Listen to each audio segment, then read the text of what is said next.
Não adianta a gente dizer que tem que lavar a mão, que tem que manter o distanciamento físico, que tem que usar a máscara, e usar a máscara pendurada na orelha ou embaixo do queixo.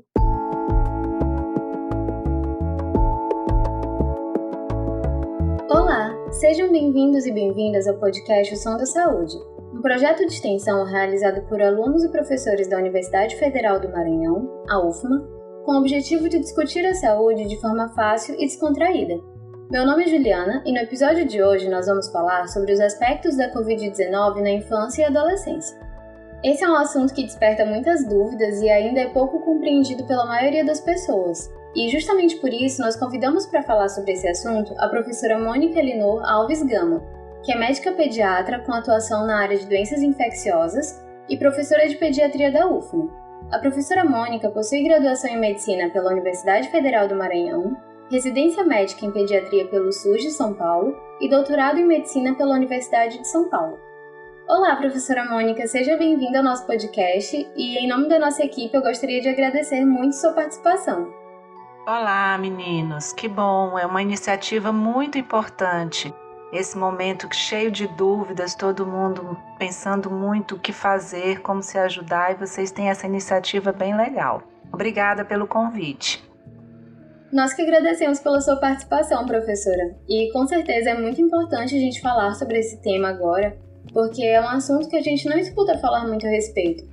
Sobre a Covid a gente escuta sempre, mas a Covid na infância e adolescência especificamente já é bem menos explorada e existem realmente muitas dúvidas a respeito.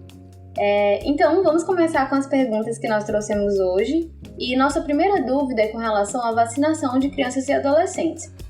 Existe alguma idade mínima para poder ser vacinado? E abaixo dessa idade mínima, por que não existe uma recomendação para vacinação? Tá, então não existe ainda nenhum estudo de licenciamento das vacinas contra a Covid-19 para crianças e adolescentes até esse momento. Isso porque, diferente de outras viroses respiratórias, a Covid-19 raramente leva a casos graves em crianças e adolescentes. Existem os casos graves, mas são mais raros. Então, a prioridade, no caso da vacinação, neste momento, são para os grupos de risco, idosos, pessoas com comorbidades, e não há, até o momento, nenhum licenciamento de vacina para essa faixa etária. Entendo, professora. Então, não é ainda pela questão de poder ter alguma complicação, mas sim pelo fato de não estarem incluídos nos grupos de risco, né? Exatamente. Então, em vacinação, no serviço público, a gente prioriza os grupos de maior risco para o desenvolvimento de formas graves, para internação, para óbito. E nesse caso, como crianças e adolescentes não apresentam essa situação de maior gravidade ou até mesmo de mortalidade mais elevada, eles não foram priorizados. É claro que a gente vai ter em algum momento vacina para esse grupo etário também. Já existem alguns trabalhos sendo feitos nesse sentido, mas até o momento a prioridade são os grupos de risco. Ah, entendo. E no caso, professora, já que a gente já está falando sobre essa questão, né, dos grupos de risco, existe algum grupo específico nessa população mais jovem que tem a recomendação ou que tem prioridade para ser vacinada? Por exemplo, crianças que têm asma ou que tenham alguma outra doença crônica? Então, ainda não está sendo recomendado para nenhuma situação de risco a vacinação para crianças e adolescentes menores de 16 anos. Isso é no mundo todo. Isso porque a gente realmente ainda não tem nenhum estudo de licenciamento das vacinas que tenham incluído crianças ou adolescentes. Para a gente poder liberar a vacina para esses grupos etários ou por grupos etários, a gente precisa testá-las, precisa garantir eficácia e segurança. A gente vai ter que aguardar, já tem estudos sendo realizados, já não deve demorar, mas num primeiro momento nós não temos nenhuma recomendação, mesmo para crianças e adolescentes que componham grupos de risco. Para crianças vivendo com HIV, adolescentes com HIV ou com asma, não está recomendado. A senhora até já puxou o assunto com relação aos sintomas, que é uma outra dúvida que a gente trouxe hoje, porque a gente escuta muito falar que os pacientes mais jovens com Covid têm maior probabilidade de ter um desfecho melhor, com sintomas mais leves, do que pacientes adultos e idosos. Então, como a senhora já falou, isso realmente é verdade, né? Então, por que isso acontece? Isso é muito interessante. As crianças e adolescentes, elas têm menos ocorrência de quadros clínicos mais exuberantes, quadros mais graves e, por conseguinte, mortalidade menor. No caso das crianças, já se reconhece como determinante de menor ocorrência desses casos por conta delas terem menor número de receptores dos vírus em suas células. Esses receptores, que são substâncias, proteínas, que permitem que o vírus entre mais facilmente nas células, as crianças têm menor número. Então, isso parece que é um determinante de menor ocorrência de casos de infecção mais exuberantes, de casos de maior gravidade e mortalidade entre as crianças. Mas as crianças, quando manifestam clínica, elas manifestam quadros respiratórios como o adulto, com tosse, febre, coriza, diarreia, dor abdominal, falta de ar. Elas podem evoluir com todas as manifestações clínicas dos adultos, mas em menor frequência. Entendo. E, professora, outra dúvida. A mãe pode transmitir o vírus para o bebê durante o parto ou durante a amamentação? Bom, até o momento a gente não pode afirmar que haja transmissão do novo coronavírus durante a gestação ou parto. Mas alguns estudos têm sido realizados nesse sentido e já foram identificados recém-nascidos com Covid-19 confirmada logo após o nascimento, nas primeiras horas. E isso leva à suspeita de que existe essa possibilidade de transmissão, mas ainda são poucos casos e a gente não consegue afirmar com segurança que essa transmissão ocorreu durante a gestação ou no momento do parto. Ela pode ter acontecido por outros meios, como, por exemplo, um contato muito próximo de pessoas infectadas na sala de parto no cuidado a esse recém-nascido. A própria mãe infectada, alguém da equipe assistencial que esteja infectado, que vai prestar o cuidado a esse recém-nascido e transmite o novo coronavírus para essa criança. Então, ainda não há confirmação disso. Em relação à amamentação, a gente também não tem nenhuma comprovação da transmissão do novo coronavírus pelo leite materno. Nem pelo leite materno ofertado diretamente ou leite extraído de uma mãe infectada. Então, a amamentação ela deve ser mantida, não se suspende a amamentação, mesmo que a mãe esteja confirmada com sintomas respiratórios ou com Covid confirmada. A gente vai implementar as medidas de higiene, incluindo a higienização das mãos com água e sabonete antes e depois com o bebê, e o uso da máscara cirúrgica bem acomodada, bem ajustada ao rosto durante todo o cuidado, durante toda a amamentação. Então é só instituir esses cuidados e manter a amamentação. Certo, professora, perfeito. Acho que essa é uma dúvida que muita gente tem e é muito importante a gente falar a respeito, né? Porque acho que muita gente acaba interrompendo a amamentação por medo, então essa com certeza é uma informação muito importante. E eu reitero, porque isso são estudos que têm sido feitos e são recomendações tanto da Academia Americana de Pediatria quanto da Sociedade Brasileira de Pediatria. Nós temos que manter a orientação da amamentação, com os cuidados que devem ser tomados. Então, toda vez que a mãe for para assistência direta ao bebê, vai de máscara, higienizando as mãos sempre. Certo, muito importante mesmo, com certeza. Então, vamos agora a mais uma pergunta. A gente sabe que ultimamente no Brasil, a média de mortes tem batido recordes todos os dias, e os números mostram que agora o número de jovens morrendo é cada vez maior. E mesmo dentro desse cenário, muitas escolas e universidades ainda estão tendo aulas presenciais, mas a gente sabe que mesmo com as medidas de proteção, a contaminação ainda é possível. E a questão do ponto de vista de uma infectologista pediatra, o cenário atual já é seguro para esse retorno das aulas presenciais, mesmo que haja distanciamento em escolas e faculdades? Pois essa é uma questão muito complexa, muitos fatores aí a gente tem que considerar. Nós não consideramos, neste momento, seguro o retorno às aulas. Nós estamos num período de grande ocorrência de casos, a sobrecarga do sistema de saúde é uma realidade em todo o país.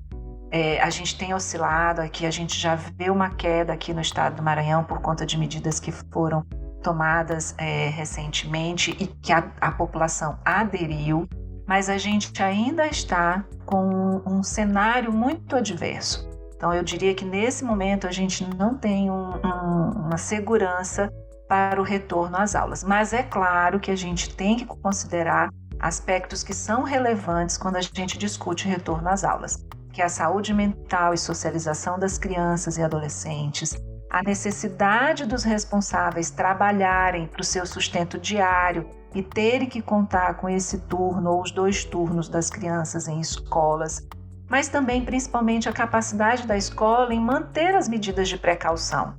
Reconhecer e estruturar melhor o espaço físico para garantir um distanciamento físico, a distribuição de pias ao longo do espaço físico, do álcool em gel, a disponibilidade de água, que a gente sabe que às vezes a gente tem problemas com água nesses prédios públicos em especial, e o monitoramento de alunos e professores para a gente poder identificar os sintomáticos respiratórios e isolar os sintomáticos respiratórios rapidamente. Então, essas medidas, elas têm uma complexidade na adoção, mas a gente tem que ponderar. Nós já estamos aí com muitos meses as crianças fora das escolas, crianças e adolescentes, a gente não pode desconsiderar isso, mas retornar às aulas deve ser de forma cautelosa, de forma gradual, avaliando as medidas que são possíveis para a gente minimizar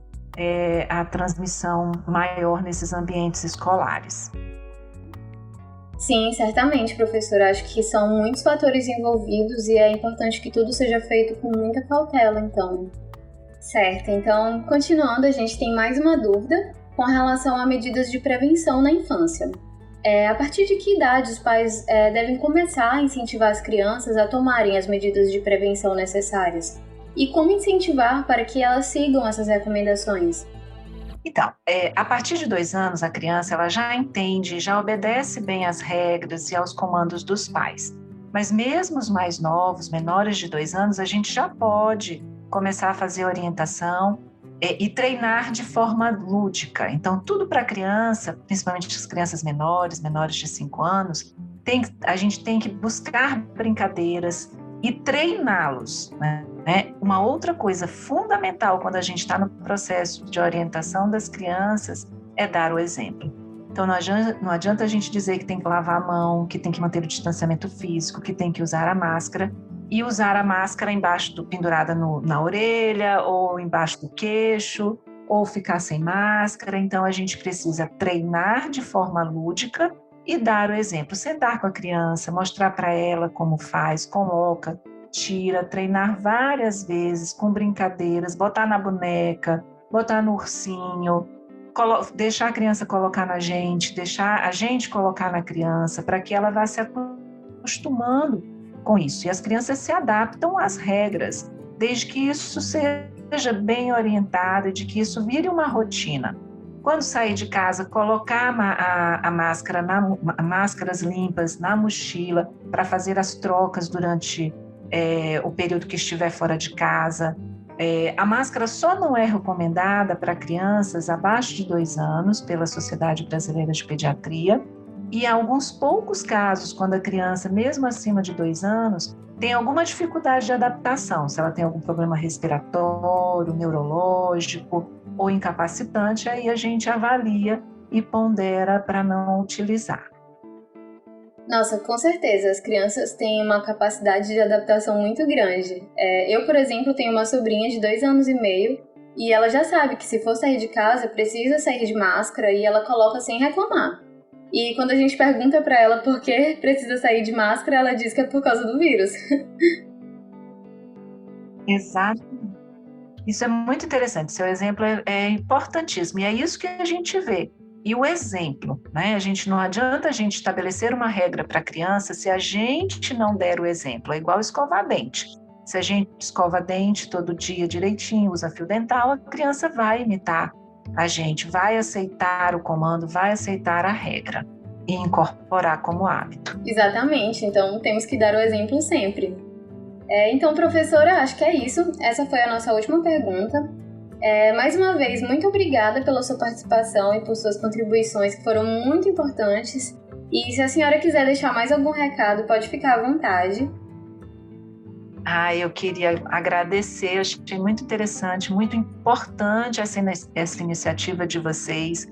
A gente precisa passar informações seguras, informações acessíveis para a população. Esse é mais um recurso que vocês estão colocando à disposição da população. Nós somos formadores de opinião, a gente precisa realmente se disponibilizar a dar a orientação mais correta. Lembrar sempre, nós estamos num momento epidemiológico muito grave no país, no mundo, o nosso estado não é diferente. E a gente precisa manter o distanciamento físico, higienizar frequentemente as mãos e usar a máscara corretamente.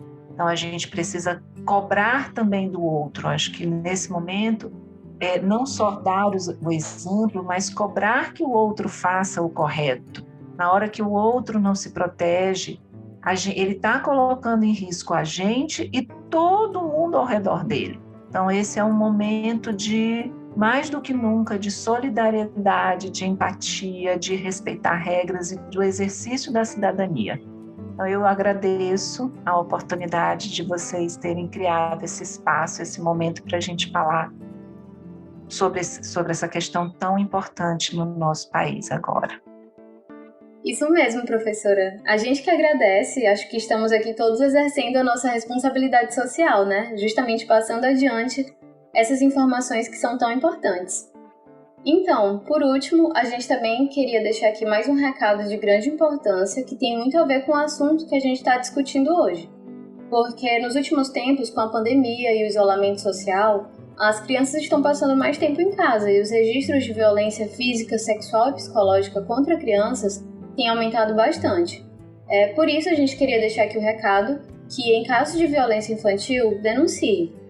A forma mais simples é ligando para o Disque 100, mas você também pode fazer a denúncia indo ao Conselho Tutelar, ao CRAS, CREAS ou na delegacia mais próxima. Lembrando que a proteção às crianças é um dever e responsabilidade de todos nós. E por hoje foi isso.